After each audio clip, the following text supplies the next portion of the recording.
Isang dating senador at isang incumbent congressman daw ang nagtangkang manuhol ng 100 million pesos at kalayaan sa 8 high-profile inmates para bawiin ang testimonya nila laban kay Senator De Lima. Idinawit din ni Justice Secretary Vitaliano Aguirre II sa panunuhol si De Lima. Tinawag namang katawa-tawa ni De Lima ang mga kwento ni Aguirre at hinamon nitong maglabas ng ebidensya.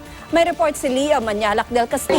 We are going to make a complaint for this because that is... 100 milyong piso at kalayaan. Yan daw ang alok na kapalit, bawiin lang ng 8 high-profile inmates ang kanilang testimonya laban kay Senadora Laila De Lima na nagdawit sa senadora sa bilibid drug trade. Si Justice Secretary Vitaliano Aguirre II ang nagbunyag nito kanina sa media.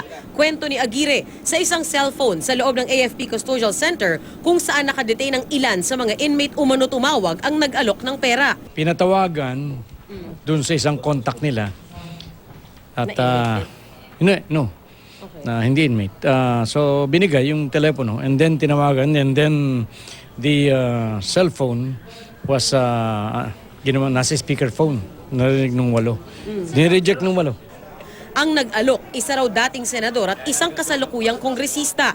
Tumanggi si Aguirre na pangalanan kung sino sila.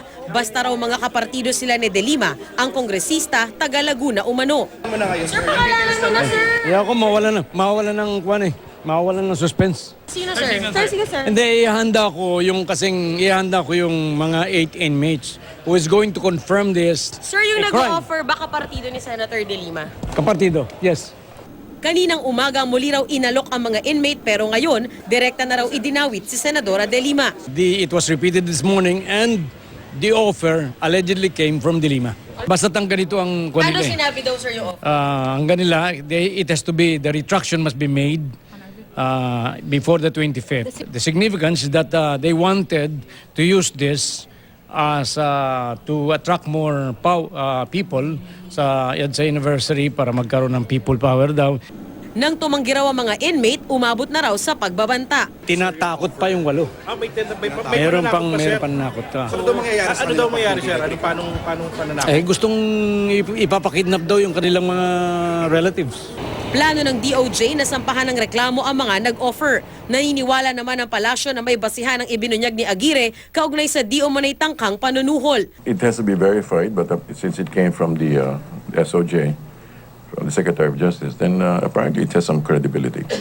Si Senadora De Lima tinawag na kakatwa at katawa-tawa ang mga kwento ni Aguirre. Kung hindi raw niya ito mapapatunayan, dapat daw manahimik na lang ang kalihim. Very outrageous and outlandish. Hindi ko papatulan yung ganyang katawa-tawa na naman na claim. Ang hilig-hilig talaga mag-imbento. Maghintay-hintay lang siya. At papangalan natin yan. Ang Liberal Party nalulungkot daw sa isa na namang walang basihang alegasyon mula sa isang mataas na opisyal ng gobyerno. Leah Manyalak del Castillo, GMA News.